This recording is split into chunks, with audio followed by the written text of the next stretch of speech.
Hello বন্ধুরা, আশা করছি আপনারা প্রত্যেকে খুব ভালো আছেন। আরও একটি নতুন ভিডিওতে আপনাদের অনেক অনেক স্বাগত। তো নোকিয়া সেপ্টেম্বর মাসের শেষের দিকে ইউএসএ এবং ইউরোপের মার্কেটে লঞ্চ করেছিল তাদের নোকিয়া 8.3 এই ফোনটি, এবং এই ফোনটির দাম যদি আমরা ইন্ডিয়ান রুপিসে কনভার্ট করি সেক্ষেত্রে দাম দাঁড়ায় 45,000 টাকা। এবং রিসেন্টলি এইচএমডি গ্লোবালের পক্ষ থেকে জানা গেছে নোকিয়া তিনটে ফোন আগামী নভেম্বর মাসে লঞ্চ হতে চলেছে। নোকিয়া 6.3, নোকিয়া 7.3 এবং নোকিয়া 9.3। তো এই নোকিয়া 9.3 এটি একটি ফ্ল্যাগশিপ স্মার্টফোন হবে এবং তারপর মিড বাজেট সেন্টিং স্মার্টফোন হবে নোকিয়া 7.3 এবং নোকিয়া 6.3। তো নোকিয়া 7.3 এবং নোকিয়া 9.3 এই দুটি স্মার্টফোনের বেশ কিছু স্পেসিফিকেশন আমাদের সামনে এসেছে, এবং আজকের এই ভিডিওতে এই সমস্ত স্পেসিফিকেশন এবং এর লঞ্চ ডেট এবং ভারতের বাজারে কবে লঞ্চ হতে চলেছে এবং বাংলাদেশের বাজারে কবে লঞ্চ হবে এই সমস্ত কিছু নিয়েই আজকের এই বিস্তারিত ভিডিওটি। তাই ভিডিওটি শুরু থেকে শেষ পর্যন্ত অবশ্যই দেবেন, আর ভিডিওটি ভালো লেগে থাকে অবশ্যই একটা লাইক করে দেবেন এবং চ্যানেলটি সাবস্ক্রাইব করে পাশে থাকা বেল আইকনটি অবশ্যই প্রেস করে দেবেন। তো চলুন আজকের ভিডিও শুরু করি।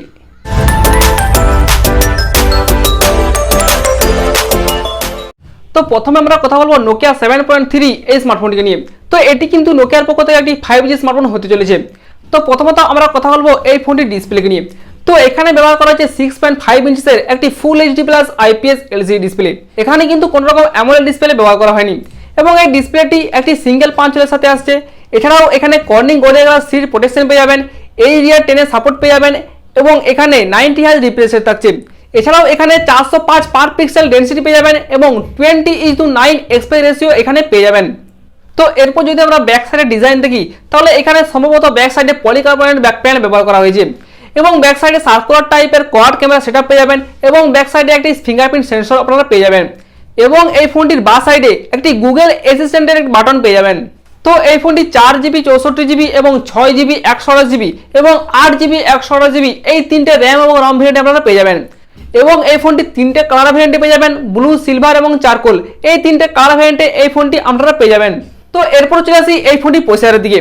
তো এখানে ব্যবহার করা হচ্ছে স্ন্যাপড্রাগনের পক্ষ থেকে স্ন্যাপড্রাগন 690 এই অক্টাকোর প্রসেসরটি। তবে এটি কিন্তু একটি 5G প্রসেসর, এবং এই প্রসেসরটি 8 ন্যানোমিটার ফিনফেট টেকনোলজি তৈরি, এবং এখানে অ্যাড্রিনো 619L এই জিপিটি ব্যবহার করা হয়েছে। তো এরপর আমরা কথা বলবো এই ফোনটির ক্যামেরা সেগমেন্টকে নিয়ে। তো এখানে ব্যবহার করা হচ্ছে 48 মেগাপিক্সেল একটি প্রাইমারি ক্যামেরা, সাথে 12 মেগাপিক্সেল একটি আলট্রা ওয়াইড অ্যাঙ্গেল লেন্স থাকছে। এছাড়াও 2 মেগাপিক্সেলের ডেপথ সেন্সর এবং 2 মেগাপিক্সেলের একটি ম্যাক্রো লেন্স এখানে ব্যবহার করা হয়েছে।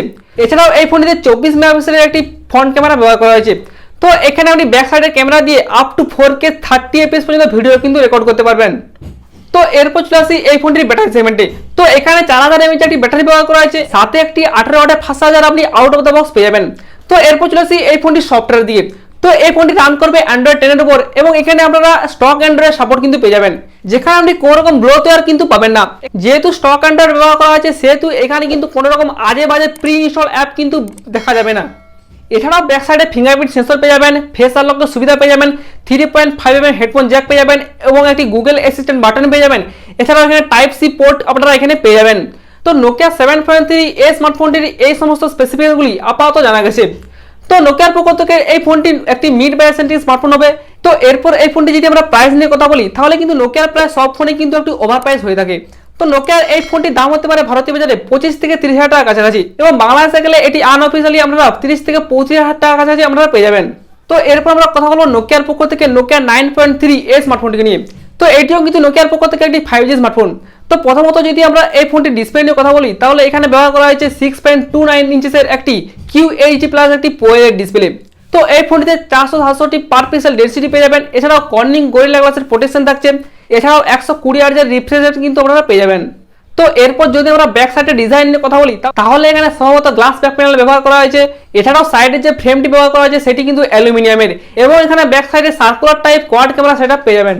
তো এই ফোনটি 6GB 128GB এবং 8GB 256GB এই র্যাম এবং রম ভেরিয়েন্ট আপনারা পেয়ে যাবেন। তো এখানে LPDDR4X র্যাম টাইপ এখানে ব্যবহার করা হয়েছে। তো এই ফোনটি আগের মতো তিনটে কালার ভেরিয়েন্টে আপনারা পেয়ে যাবেন। এরপর যদি আমরা এই ফোনটির পারফরমেন্স নিয়ে কথা বলি তাহলে এখানে ব্যবহার করা হয়েছে স্ন্যাপড্রাগনের 865 এই প্রসেসরটি। এটি কিন্তু একটি 5G প্রসেসর। তো এটি 7 ন্যানোমিটার ফিনফেট টেকনোলজি তৈরি। এছাড়াও অ্যাড্রিনো 650 এই জিপিইউটি এখানে ব্যবহার করা হয়েছে। তো এরপর যদি আমরা এই ফোনটির ক্যামেরা সেগমেন্ট নিয়ে কথা বলি তাহলে এখানে সম্ভবত ব্যবহার করা হতে পারে 108 মেগাপিক্সেলের কোয়াড ক্যামেরা সেটআপ, এবং 32 মেগাপিক্সেলের একটি সেলফি ক্যামেরা এখানে ব্যবহার করা হবে। তো এরপর যদি আমরা এই ফোনটির সফটওয়্যার নিয়ে কথা বলি তাহলে এইটিও কিন্তু রান করবে অ্যান্ড্রয়েড 10 এর উপর, এবং এই ফোনটি তো আপনারা স্টক অ্যান্ড্রয়েড সাপোর্ট পেয়ে যাবেন, যেখানে আপনি কোন রকম একটি ব্লোওয়্যার ছাড়া একটি এক্সপিরিয়েন্স কিন্তু আপনারা পেয়ে যাবেন। এছাড়াও এই ফোনটিতে ফেস আলোকে সুবিধা থাকছে 3.5 mm হেডফোন জ্যাক পেয়ে যাবেন, এছাড়াও টাইপ সি পোর্ট পেয়ে যাবেন। তো এই ফোনটি নোকিয়ার পক্ষ থেকে একটি ফ্ল্যাগশিপ স্মার্টফোন। তো এই ফোনটি ভারতীয় বাজারে দাম হতে পারে প্রায় 55 থেকে 60,000 টাকার কাছাকাছি। বাংলাদেশে গেলে এটি প্রায় 17,000 টাকার কাছাকাছি আপনারা পেয়ে যাবেন। তো নোকিয়া 7.3 এবং নোকিয়া 9.3 এই দুটি ফোন সম্পর্কে যত রকমের স্পেসিফিকেশন জানা গেছে তার সবই কিন্তু আপনাদের সামনে এই ভিডিওতে শেয়ার করলাম। তো এরপর দেখা যাক এই ফোনটি কি স্পেসিফিকেশন নিয়ে কোন প্রাইস সেগমেন্টে ভারতীয় বাজারে লঞ্চ করে। তো এই ছিল আজকের ভিডিও। ভিডিওটি যদি ভালো লেগে থাকে অবশ্যই লাইক করে দেবেন এবং চ্যানেল সাবস্ক্রাইব করে পাশে থাকা বেল আইকনটি অবশ্যই প্রেস করে দেবেন। তো আজকের মতো এই পর্যন্তই, দেখা হচ্ছে পরের ভিডিওতে।